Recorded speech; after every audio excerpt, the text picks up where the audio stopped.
Adolf Riesling, sag mal, kannst du mich hören? Kann man mich verstehen? Das wäre nochmal ganz wichtig, bevor wir jetzt hier gleich starten. Cheers, guys. Can you hear me? That would be a very essential topic.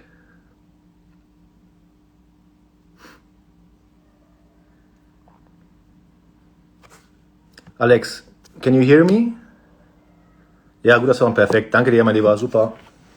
So, guys, we're just waiting for Emmanuel, FDP, cheers. Doc Dannenberg, grüß dich. Lange nicht gesehen. Yannick, hi.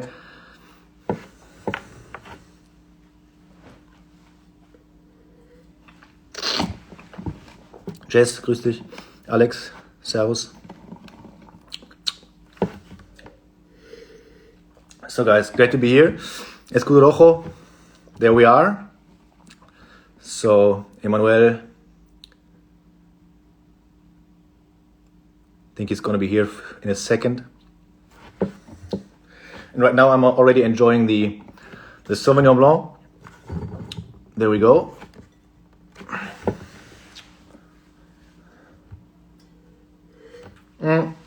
Guys, I hope you're healthy, you stay safe, and Corona doesn't get at you too much, beside all the restrictions. But in terms of health, yeah, I'm super happy not to have any trouble with Corona until today. So we'll see what time brings. And yeah, the first time wine since like 5 days, so I'm very excited also to have more than just one sip. That's what we're going to taste today, also with the very new flagship wine. We do have, I'm gonna see here.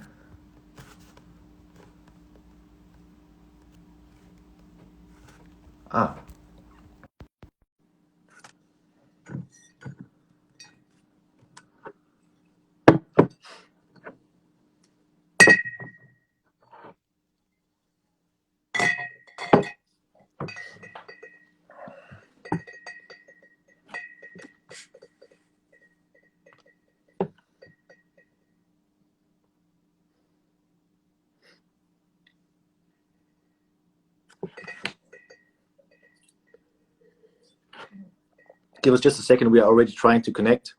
I'm waiting for Escudo Rojo. I think it's kind of because we are from Germany, broadcasting from Germany and Chile. And so it's kind of a big distance. And so give it a try.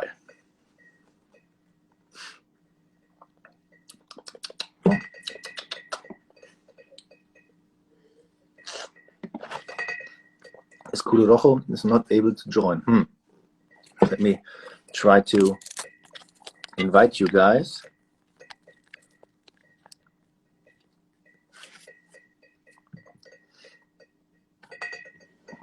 So let's get back until since we're waiting.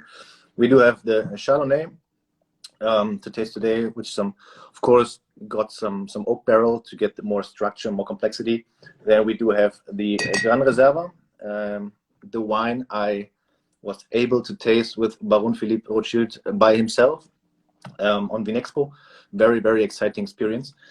And then, yes, we do have the new flagship, which is the Origine. And yeah, I didn't try it so far, since just like 10 minutes ago, but it's the new top wine. So until now it was the Gran Reserva. And then now, today, we have the Origine as the new top-notch wine from Escudo Rojo.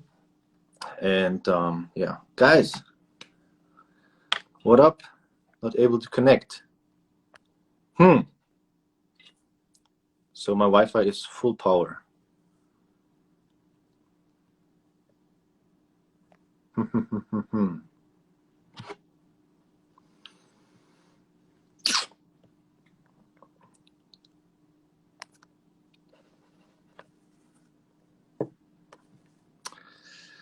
Come on, Chile, Emmanuel.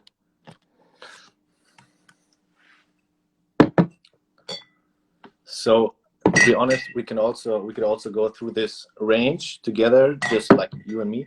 But if you have the chance to have the CEO of the winery and his expertise, his knowledge, and his everyday working with his wines and in vineyards, of course it's a much better deep dive into this topic. But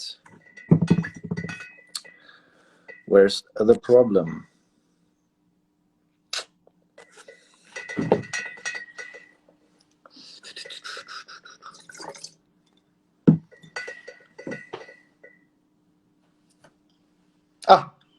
Emmanuel? Oof, there we go. Hi, Björn. Oh, sorry. No we problem. We had some connection problem, you know. Happy to have you here. I already said that you that we are broadcasting from Germany and also from Chile, and so it's kind of a very big distance. And sorry. No problem. Sorry for that. How are you? Are you stay healthy? Fine. Stay fine? Perfect. Good to hear. Yeah, good to see you. Good to see you. Yeah, thank you. Also good to see you. So already had a short tasting on the wines before. Yeah. Okay. And also for me, special to have the first time Origine, but I think we come back to this later. Yeah. And so yes, first guys, great to have you here.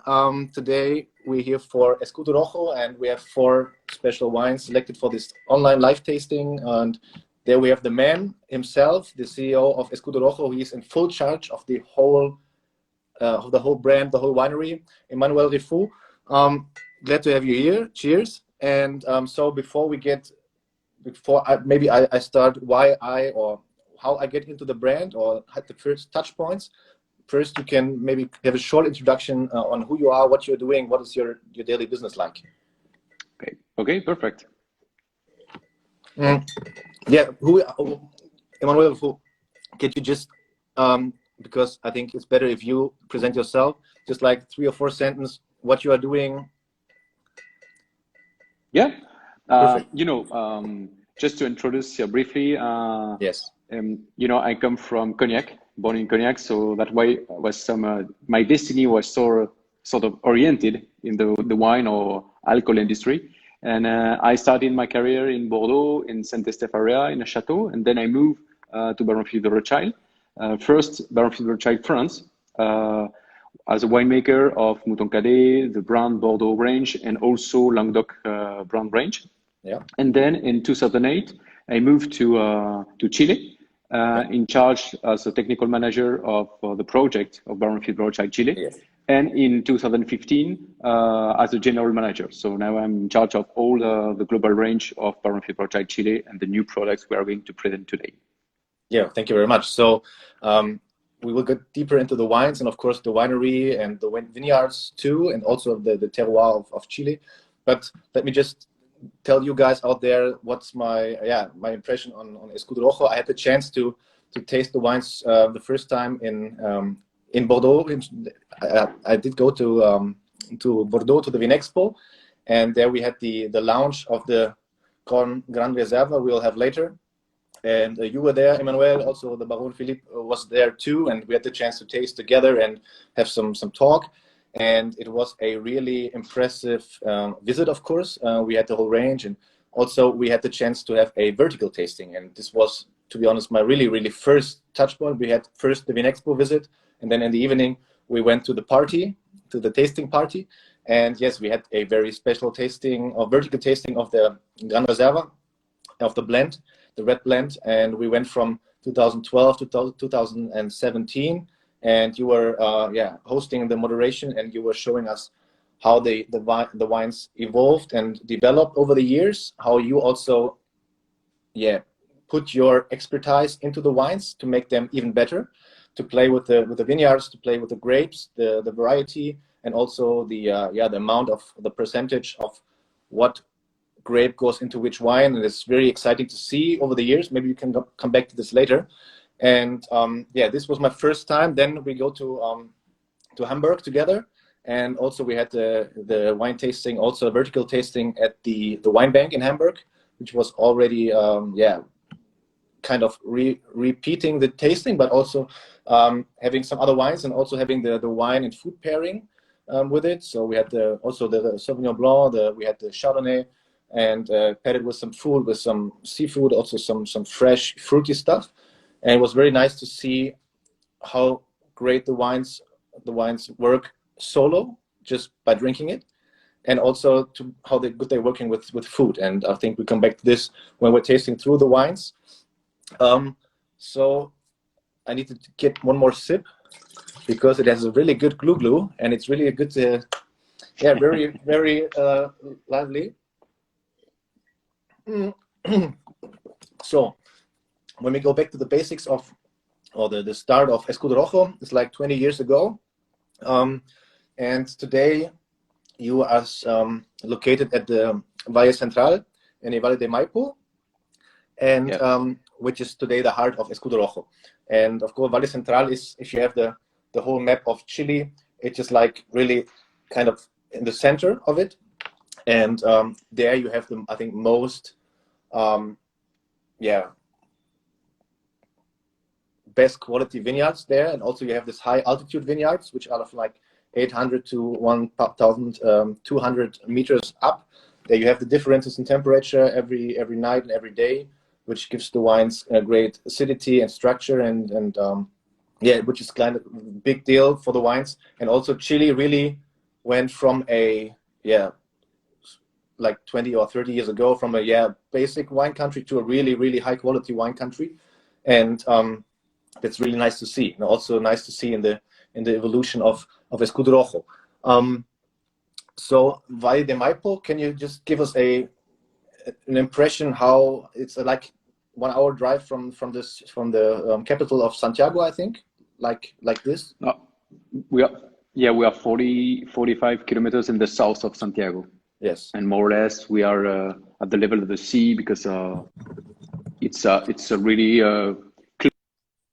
close to the river, to the Maipo River. Yes, because just to explain, as you please. say, because Chile is a very long country, and it's very important to understand that many people say, in Chile it's a new world country, so we can produce new world wine. It's quite easier every year, the same climate. No, it's not like this, Yes. Because Chile is more than 4,000 kilometers north to south, and the viticulture area is also, it's 137,000 hectares. So if you compare to Bordeaux, it's 115,000 hectares. So it's more or less a little bit more than Bordeaux. But in Chile, north to south, in the viticulture area, it's 1,500 kilometers. Super stretched, Yeah, so it's like stretching the Bordeaux global vineyard from Netherlands to North Africa. So just imagine the difference you have in terms of climate, in terms of soil. And in Chile, it's also very impressive to have the two main differences you have with the coast and the Cordillera. Yeah. So you have three big difference area with the coast, the Central Valley, and the Cordillera.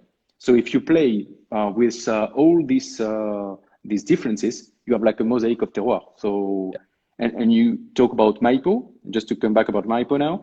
Maipo, it's the river Maipo, so you have a lot of alluvial soil.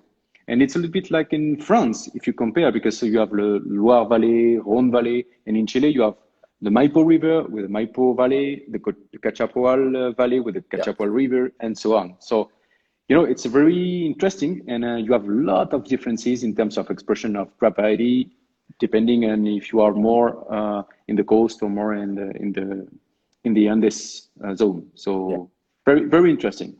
So yes, if you have a look at this at the wine map, really, or at the Chile map, you have the ocean there, and then you have the hills, the mountains, the high mountains, and then you have this small corridor of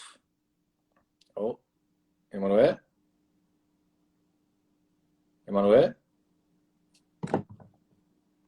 reconnecting. Give us a try. There we go. Perfect. Sorry, no problem. And then you have the ocean, and then you have the mountains, and then there's really like this corridor where you have all the wine regions and also this altitudes. And I think this is also a big yeah, a great thing for the wine and for the winemakers to play with these different altitudes, because of course it's great for the acidity. It's depending, or maybe the grape. Well, which grape, where to grow which grape is also kind of a question in terms of altitude. And yeah, so maybe first we just go in the first wine. We do have Yeah. I do have. I hope you have it too, but I guess you have some bottles over there. Yes, perfect. So we do have the Escudo Rojo Reserva 2019 Sauvignon Blanc. Yes. And it's from the Valle de Casablanca, right? It's kind of exactly. Yeah. Yeah. Different sub-region. Yeah, it's very interesting region because in Argentina, as you said, you have a lot of differences in terms of altitude. In Chile, it's not so so the same as you have in Argentina in terms of steps in the Cordillera. So in the Andes Cordillera, you have like a slow flute hill, and then you're going up very high and very quickly. So sometimes it's difficult to be high, but you can play with the coast influence because you have the Pacific Ocean.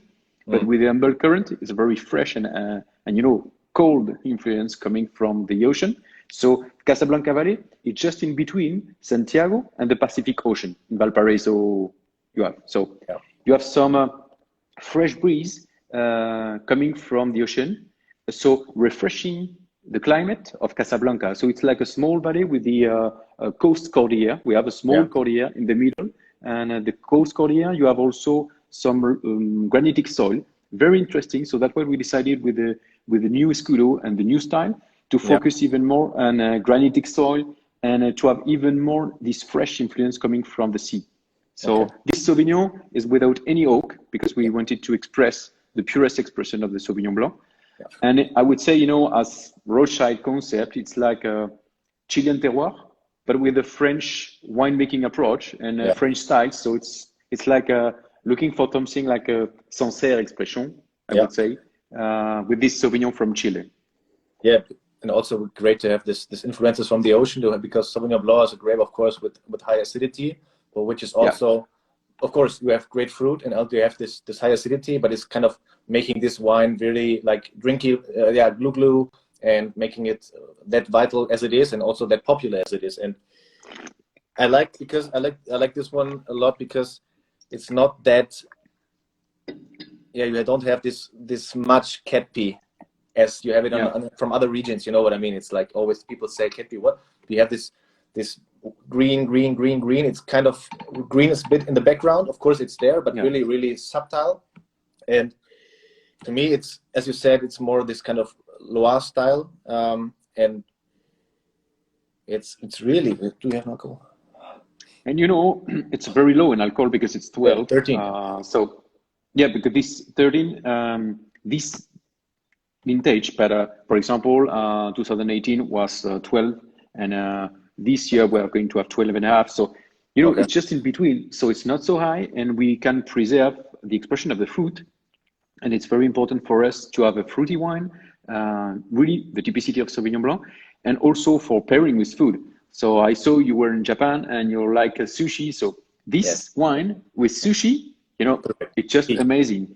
Yeah, we have fantastic fresh fish coming from the Pacific Ocean in Chile, and this wine with the sushi, it's really a bomb. So yeah, absolutely.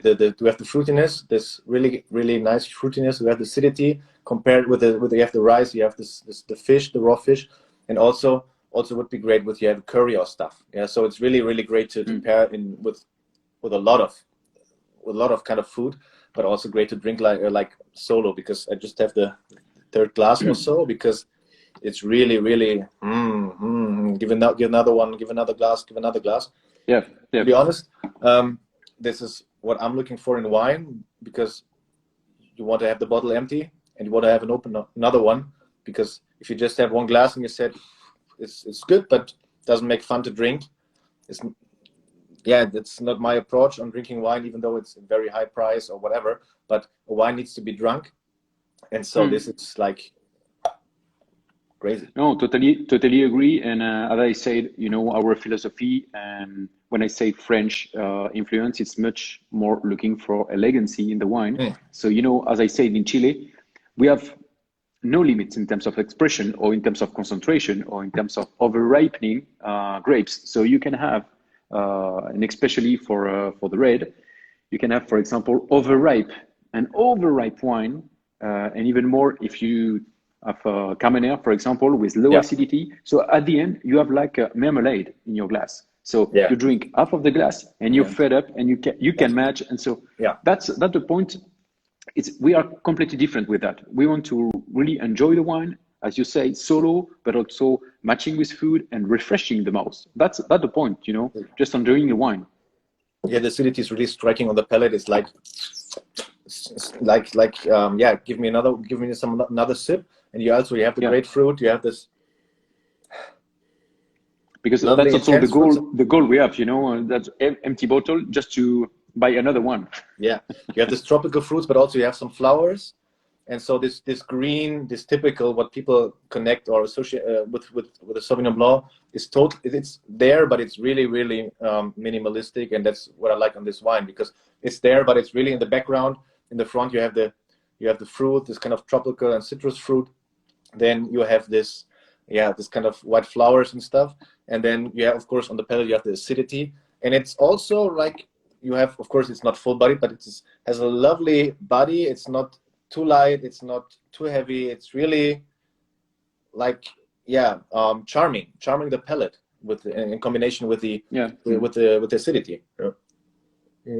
Yeah, totally agree. So, and you know, because also all the range, we are in all our process working as Grand Cru Classé concept. So it's an unharvesting process, and then especially for Sauvignon, we harvest by night just to have a cool temperature, and then we protect obviously the Sauvignon from all the oxidation to keep this fruitiness in the bottle. So that's very important also in terms of process to manage a high qualitative process, because it's very fragile. The Sauvignon Blanc, it's very, very delicate grape variety. So, as you said, this didn't have seen any oak. So let's go to the second one. Yes. I think this had some oak. So yes. So we go the for Chardonnay. We go for the Chardonnay. It's also a 2019, and 2019.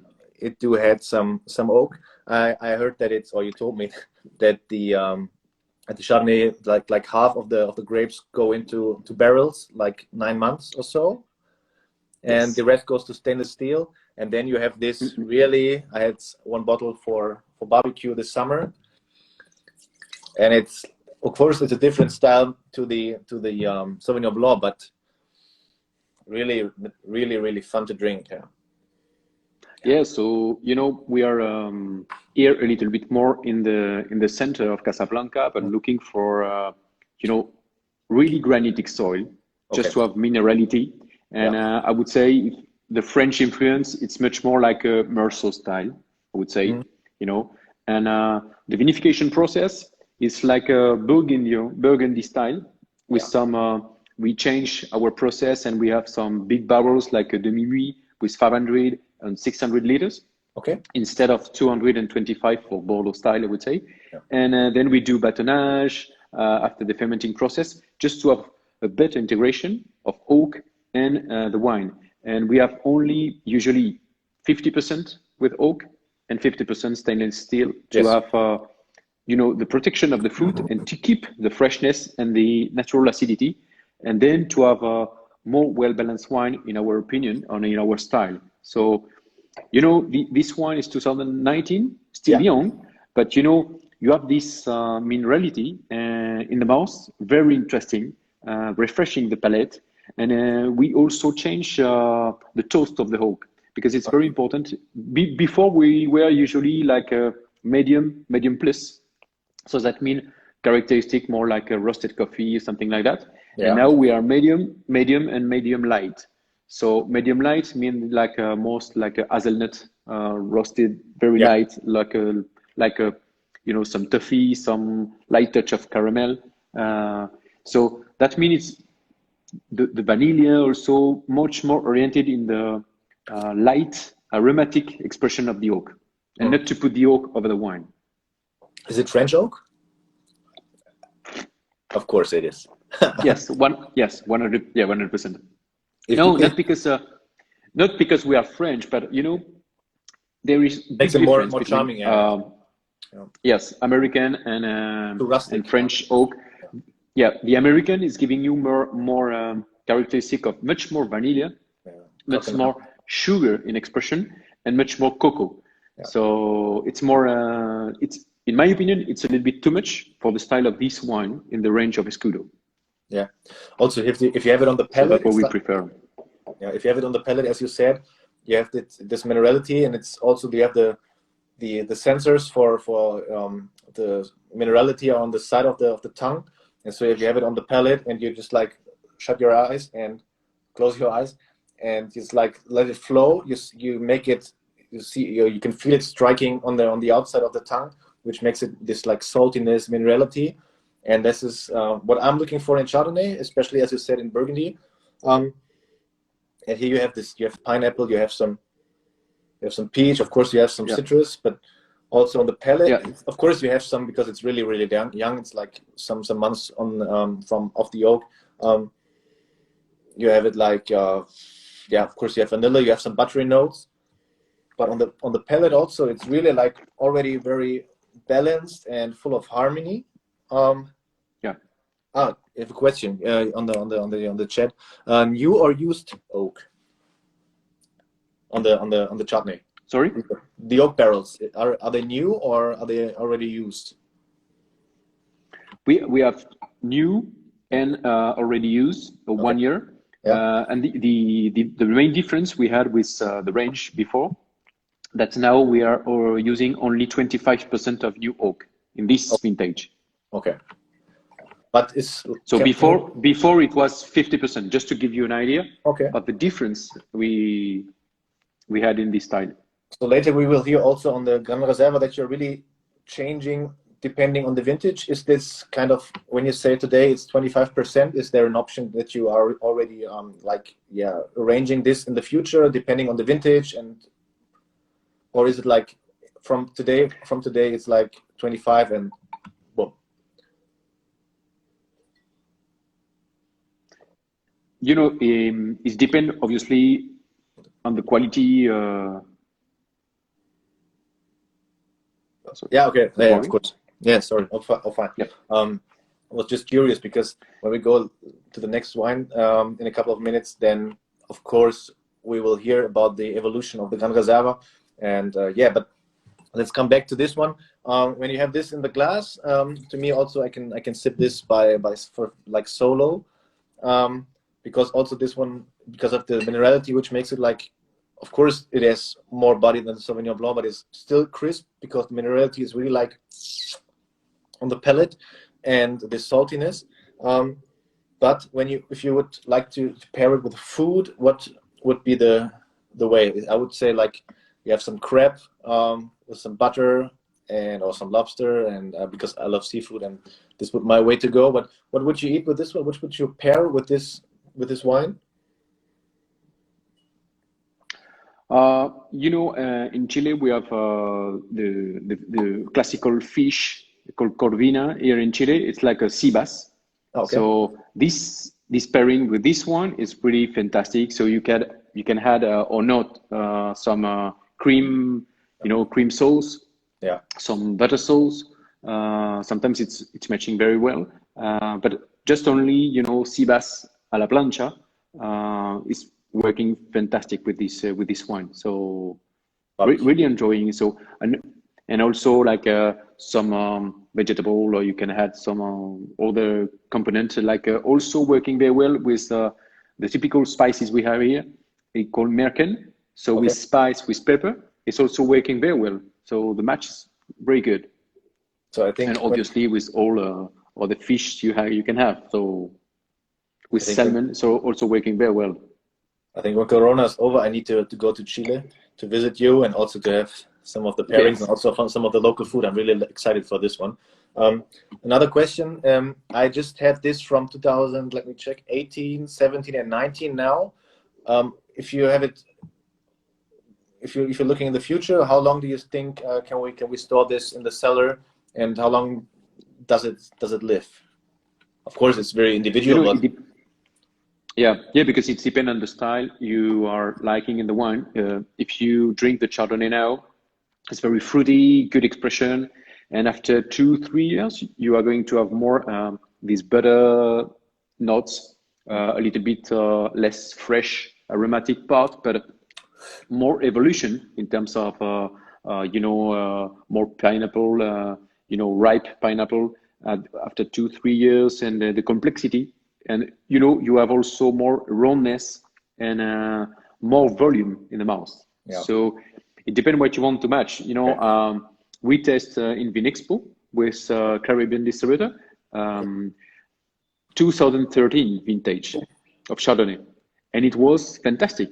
Just matching with food, you need Yeah. obviously to adapt the pairing to have the best match. So that's most important. And if you like, also some people like more concentrated, more ripe Chardonnay sometimes, like a Chardonnay Californian style sometimes. So after 2-3 years, you have this characteristic of more rawness, and you can drink, for example, solo also this style of wine.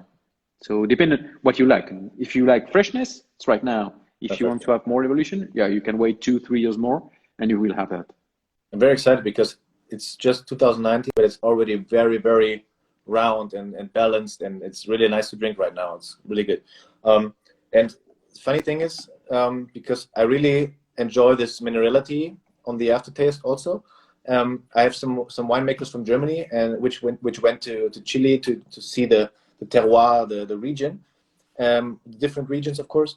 And that's what they told me, that the wines which are going to produce in Chile are really, really mineral, and we have the saltiness, and that's what I found in this one. And I think we can also find this in the red ones. So it's really good one. And this is very important. This is also very important because when we say like a drinkable wine, this salty taste you have, it's also give you, the taste to have more wine and to taste more wine. So this is very important. That's the objective or an aperitif, just to have more salt in your mouth, and you want to drink more and to eat more. So that's completely right. So let me finish my white one. And now we go for the one I was really curious before the Vinexpo, and you had this really lovely event at this hangar next to the sea, next to the lake, and we go for the first red one in this tonight's tasting. We go for the Gran Reserva. Yeah, perfect. Exactly. We do have the 2018 vintage, and so before we go into the grape and how it developed, there was kind of we go first for the grapes and then we go for the evolution. So today, what do we have here? We do have a cuvée, of course, and we do have Cabernet Sauvignon, we do have Carmener, we do have Petit Verdot, I think. Yes. Yeah, we do have.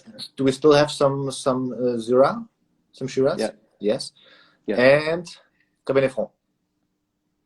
And Cabernet Franc, good. That's right. Perfect. Yes, and so good. If you're looking back in the last years, so the Gran Reserva, the name Gran Reserva it's the first vintage of Gran Reserva, right? 2018. Yes. Yeah. Before you had just like the famous red label Escudo Rojo. Exactly. Yeah. And just to briefly talk about the history of Rothschild in Chile. The origin of this one is really the Baroness first investment she did in Chile, because when she decided to move in Chile, it was in early 90s. And the first idea was to develop an iconic project, as her father did in 79 with Opus One in California as a joint venture. So she did that with Almaviva project, with Lorraine and Gilizati family from Conchaitoro. Yeah. Very famous wine, now. And I think she was really so confident in Chile, the Chilean potential in terms of terroir. So she decided to create her own company in 97, Rothschild Maipo Chile, and her own wine, Escudo Rojo, in 99. So that means, more than 20 years ago, if you imagine with the red label, it was not the same, but you know, the typicity of our flagship wine with the red, because you know, the red is also very important for us. Yeah. We are linked with Germany, as you know, with this small house in Frankfurt with this Rothschild. So that's what I say. She was really confident because she decided to put her name, because it's the Spanish translation of Rothschild in Spanish. Yeah. You know, Yeah. that's Rothschild, Rothschild, Escudo Rojo. There we go. Yes. So you know, that's more than 20 years ago, and she decided to create this wine as an assemblage concept, as Almaviva. So that's why till the beginning it was an assemblage concept, and now, as you say, with all this grape variety we have, and 2018 was the relooking and the classification as Gran Reserva, because it's like we can't keep this wine at the level of the Reserva we created with all the grape variety, like for the white. So we decided to put a little bit up this Gran Reserva, because we have obviously more Bordeaux process in this vintage, and also more aging potential, as you said, with the vertical tasting you did. So it's very important for us to keep this line a little bit higher than the Reserva and the grape variety range. Yes. So I know also have some in the cellar of your single variety wines of the reds, like the Cabernet and also the Cabernet Sauvignon. And of course, this is really like uplifting the red wines, because you have this complexity, even more complexity, because of the different grape varieties. And of course, as you said, here you bring this kind of Bordeaux or French expertise with the Chilean terroir, soils, climatic factors. And of course, it's really... because... Sorry, please. No. Yeah, because as I said, you know, we have like a mosaic of terroir in Chile. So we use our experience and expertise, I would say, of Rothschild to determine, obviously, the component of this assemblage, because that's the know-how of the company, the assemblage concept. And after that, we are going to test the origin. And we use new technologies also, like electroconductivity. So it's like a mapping of your vineyards using electric signals, and depending on the response of these electric signals, it's determined if you have more sandy condition, more clay, more water, or more stones. So in one parcel, for example, you can have different microzone, and this microzone define micro terroir, so you can adapt the labels of in the vineyard, but also the maturity blocks, and harvest obviously separately, and then the vinification obviously as a block. So that's what we said. I said, you know, we are working as a Chateau Grand Cru concept, because we are working as a micro terroir selection, and then all the process. And for the 2018, we have a new machine, because after the hand harvesting process, we have obviously sorting table, and the second option we had for the sorting table, it's an optical selection. So that means all the berries are going through this machine, and you have the selection of the perfect berry per berry. And then it's a gravity concept. So that's what I say. It's really high qualitative concept with this new 2018 vintage. Of course, it's really young, but it's also, you have this kind of, really young Bordeaux style, but with this Chilean touch, and that's really nice. So let's get into the grapes. So I already told about the vertical tasting. I had it in Expo and also in Hamburg. Jahrgang, it's the, where we have it, 2018 vintage. Yeah, because someone was asking. We do have the vertical tasting, which was from 2012 to 2000, to today. And if you have this evolution, so you started with a lot of, let me check, because I just got confused by this whole different sub-regions. So you had a lot of wines which came from Côte d'Ivoire, for example. You had the Cabernet Sauvignon from, and which was not replaced, but if you have 2012 here, you have today here, and it was like some wine regions, sub-regions, and the Cabernet Sauvignon, also the Cabernet from sub-regions goes like down from like Côte d'Ivoire, I think, and also went up from the Maule region, and so it's like from outside, it's like you decided that the Cabernet Sauvignon and also the Cabernet from the Maule region is like working better for this cuvée. Is it right? Or and yeah, if yes, how did you get into this process, and how did you get to the solution of switching the subregions? Yeah. So the base in this in the vintage, as I say, with our experience, in our opinion, or in my opinion, Cabernet Sauvignon, the best place of Cabernet Sauvignon in Chile, it's Maipo. Very very good condition. Also for Syrah, very good for Cabernet Franc. And then, I mean, Colchagua, it's better for Cabernet, in my opinion. Okay. And we were looking also a new region, and we invest in the Maule Valley for also another range we have, but also for Escudo, because we have like very old vines in this property we bought. I mean, vines from 19, so more than 120 years Really? old vines. Yeah. Yes, very, very old vines of Pais, of Carignan, and Wow, okay. some old vines of 60 years of Cabernet Sauvignon. So we are using small percentage of these vines in Escudo assemblage because it gives some freshness. In the south of Chile, you have more rainy condition, more fresh also. So we are playing in the blend with this touch of freshness coming and natural acidity coming from the Maule, because as I said, the most important for us is to have an aging potential in this wine and more complexity. And this touch of Maule is giving that. So, and then, the most important in an assemblage is just if you test the wine, it's very difficult to say, wow, it's Cabernet Sauvignon, it's Cabernet, it's Syrah, Petit Verdot, and so on. So just to have an harmony in the blend, that's the most important. That's where just looking for with the Maule touch. So when we're talking on numbers, on percentages, so of course it's dominated by Cabernet Sauvignon, and also then we have Cabernet. Yes, Cabernet Sauvignon, it's 44%. 44. And then 39 of Cabernet. So it's like more or less, yeah, okay. Yes. 80%, and then we do 11% of Syrah. Okay. And just 4%. Yes, 4% of Petit Verdot and 2% of Cabernet Franc.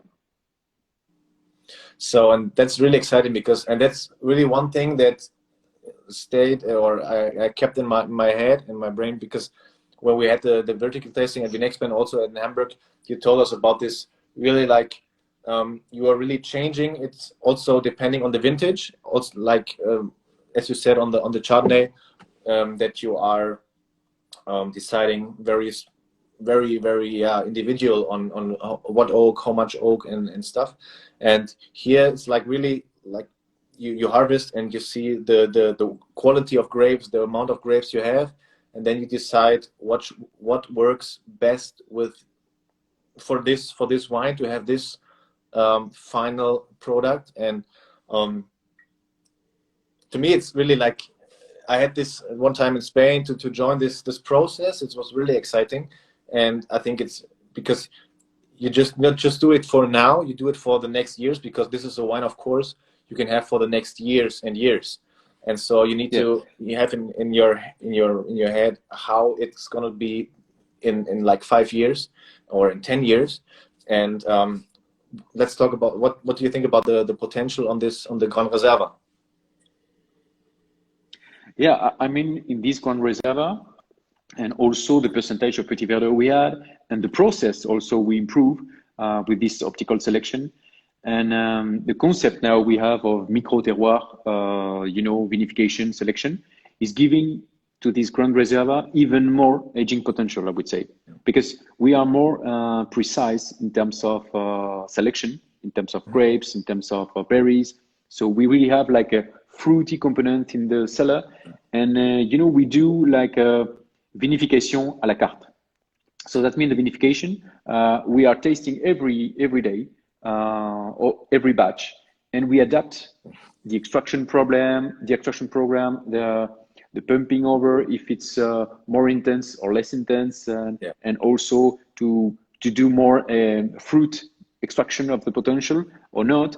And then, as you say, for aging, for this vintage, we reduce the percentage of new oak. So it's only 25% of new oak. And before it was 60. So just imagine the difference. So, wow. Okay. And you have more the natural expression of this wine. And also the most important, we changed with the 2018 vintage that we are now sustainability certification. So that means we are more working with organic concept without any pesticide, any herbicide. We are working more natural. Sorry, in all our vineyards. Okay, nice. Yeah, in all the vineyards. Yeah. Great to hear. Yeah. And it's more a global approach because we are also including energy. We are now this year with solar energy, the control of the water. So this is giving, I was really surprised because when I taste the grapes, after 2-3 years without any pesticide or chemical products, and the purest expression you have now, I think it's thanks to this purity of your process and the more organic concept. So you really have you test the grapes and it's a real taste of the grapes. So that you have here, more the fruity and more natural expression. And this is, in my opinion, it's giving more aging potential. That's nice. There was just like 30 seconds ago, there was the question, if you're working together with the environment or if you're like doing pesticides. And that's very nice to hear that you are going like organic and doing sustainability as a really big factor in your process. That's really nice to hear. Yeah. Very nice to hear. Very nice to taste here is that you, of course, you have the fruitiness, you have some oak, but you also have the spiciness, and that's really of course, I think it's from the Cabernet, which does this spiciness and the savory, and that's so great because usually Cabernet, of course, is from Bordeaux, and it was like people thought it was like Merlot when it was imported, I think. And after like 50 years or 100 years later, they said, "Oh, it's not Merlot. It's Cabernet. The vines look the same." But and I think this is what is really also great in this cuvée, that you have this Cabernet Sauvignon with acidity, this dark berries, this dark fruit, and then you have the Cabernet, which give it this savory, this spiciness, and which makes it even more complex and more deep and delicious. Yeah, I really like Cabernet because it's really it's a complicated variety because when it was like the confusion between Merlot, it was really complicated because the Merlot usually you harvest at the beginning of the red variety, and the Cabernet you harvest at the end of the variety. Just for example, we are harvesting our Merlot in March, and the Cabernet in May. So just imagine if you mix and you harvest the same at the same time the two variety. Imagine the greenness they had in the Cabernet 20 years ago. So it was just awful. So we are using this Cabernet, and the spicy notes you have, it's really that. So I describe this wine like a mixing red fruit and black small fruit salad with some pepper and spice. It's like a little bit the concept I have in my mind. Yes. So also like this red berry pepper. I don't know the English word, but if you have this red pepper, and in Germany you can buy this. You have this red small peppercorns, like exactly. It has some spiciness, but also has this kind of savory and fruit, and that's really in this wine and in the Cabernet. When you say Cabernet is harvested in May, when Cabernet Sauvignon is finished, or when do you go for Cabernet Sauvignon? Cabernet Sauvignon, it's more or less in April. Okay. So between, more or less. Yeah, in between, exactly. After it depend on where are you Cabernet Sauvignon. We're just talking about our Cabernet Sauvignon. Of course. So, and if you go for pairing in this one, of course we have beef. Beef ribs. Obviously. Yes, and you can mix with all the spicy food. I mean, with spicy food is really working very well when the Gran Reserva is young. Okay. After 2, 3, 5 years more, you can have more expression of cassis, more like a Bordeaux Cabernet. characteristic Cabernet style. Cabernet is going up. You know, Cabernet is usually during the first 3 years, and then Cabernet is going up and giving more the structure and the characteristic aromatic of the Cabernet. And obviously with all the food you can have with meat. Yeah. It's really the wine for the meat, for the barbecue, the classic barbecue, with also sausages. I mean, like you have here in Chile, and because we are close with the 18th anniversary in Chile, national holidays. Okay. And you have like a choripan. I mean, choripan, it's a pan with some spice and sausages you have. It's very typical, like empanadas also. It's very typical with empanadas. So it's working very well with this type of food. So when I have a sip, to me, it's like of course, you have barbecue, but not like a gas grill. You have this oak stuff. You have like wood, Yeah. burnt wood, and then like something with a bone, like T-bone or tomahawk. Yes. Really cut from the bone or prime rib, and then maybe some mushrooms also from the pan from the barbecue, and this is really gives this whole barbecue and this savory and this juiciness, and it's like that's what I think about when I try this one. It's delicious. Yeah. Yeah. I also taste last month with aged beef. Sorry. Oh, dry So aged it's working stuff, well. like Yeah, okay. yeah, dry aged. Which gets more intense. Working very well. Yeah. Okay. Yes, yes. Yeah. It's also very good. Well. I think so. Dry aged beef is always good. Yeah. So now I'm really excited because guys out there, if you Google this wine, it's really different to get information on it. Yeah. Because it's really, really new. It's the new flagship Escudo Rojo. It's the I would say in France, because it's French. I would say Origine. How do you say Yes. Origine? Origine? Origine, because we put the name in France, in French. And you have this black label, which is like making it even more stand out and uplifting it. And yes, so Monsieur Riffaud, what do we have here? So Origine, and why Origine? Because as I said, when we arrived in Chile as a Rothschild 20 years ago, more than 20 years ago, we were looking for the best terroir for the Cabernet Sauvignon, because the Cabernet Sauvignon is really the know-how of Rothschild.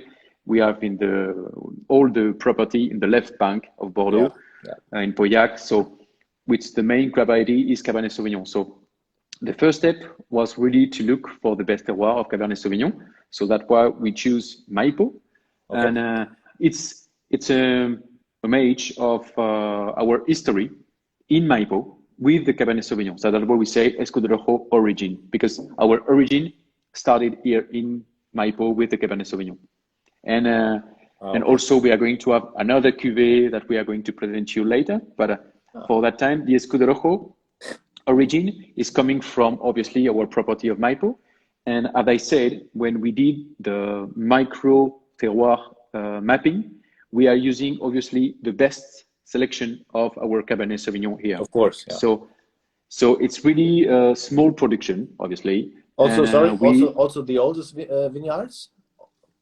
Yes, oldest, but if you have in the same parcel some more stony area, which is more, stressful for Cabernet Sauvignon, that means we are choosing this area specifically because you have more stress, very low production, and obviously the optical selection is even more strict. And the selection after in the vinification also is looking for something like a chateau. And this concept is really 100% Cabernet Sauvignon, and 12 months in barrels, and only 30% of new oak, and 1 year of 70% obviously of 1 year oak. So it's really something we wanted to do different, looking for the elegancy. So it's a Chilean style, it's a Chilean terroir, but with a French winemaking process, and looking for something also with aging potential. So it's something very interesting because you don't have so much Cabernet Sauvignon with this style in Chile. Usually it's much more ripe. So we were looking in between the red fruit and the small black fruit, just to give you an idea about our focus and the harvest moment, just to keep the freshness of the fruit and to keep also natural acidity. Yeah, he absolutely. So, if you have this really wine which is really dark, which is full of acidity, full of herbal notes. You have dark cherry, you have this blackberry, and of course you have really high tannins at this stage of the evolution of this wine. Yeah, but it's very young because we only have 9 months of bottle. Yeah. So you need to keep 1 year in bottle and then or to decant it. I recommend to decant it, obviously. I opened it because I had the idea because I talked to you guys and you said, okay, this is topping or this is like going upstairs to the Gran Reserva. I opened it like 3 hours ago. So it's really still developing, and it's really different to when I opened it this afternoon. And it's really like, if you compare these two, it's really like different, of course, but that's what you want. And I didn't try something like this from Chile right as until now, to be honest. Yeah, that's thank you very much, because it's very important your feedback and to say that, because we really want to have our own style, and our own style it's even more giving more elegancy and more freshness in our wine from Chile. To be even more drinkable, and this is really the product we wanted to do, even if it's a product higher than the Gran Reserva, and obviously focus more on trade as all the Escudo Rojo range. But it's very important to have this freshness, the elegancy. The tannic structure is very elegant. You have like very, very. You test the tannin from Maipo. And you test the terroir. That's the most important for us. It's very charming wine. The expression of the terroir in the glass. And I'm a guy, when I'm drinking with friends, and I'm never drinking alone because it doesn't make fun. Wine is to share, of course. Yeah. But what I need to do this because it's super exciting to have this wine blind, in a range of maybe of Bordeaux, and I think it's really exciting because when I have this, the nose on the palate, it's really Bordeaux style, but slightly different. That's this Chile touch. And so I'm super excited to have this, or to try this with different wines, Cabernet Sauvignon dominated wines. It's really special. Yes. Yeah, something special. And the evolution, it's also very positive, because when we did obviously the assemblage of this wine, of the different component of Cabernet Sauvignon we had, it was really interesting because it was other characteristic, and after nine months in bottle, the wine is going even more with harmony of this Cabernet Sauvignon and giving this very finesse that we have. So it's very refined in terms of aromatic. So that's very interesting, as you say, to compare after 1 or 2 years, just with all the Cabernet Sauvignon of the world, and because it's really different. It's something with a strong personality. That's also very important for us. So yeah, it's delicious. It's also some the smoky notes, and so just because we left some time in the first minutes, Instagram is limiting us like 15 seconds to go.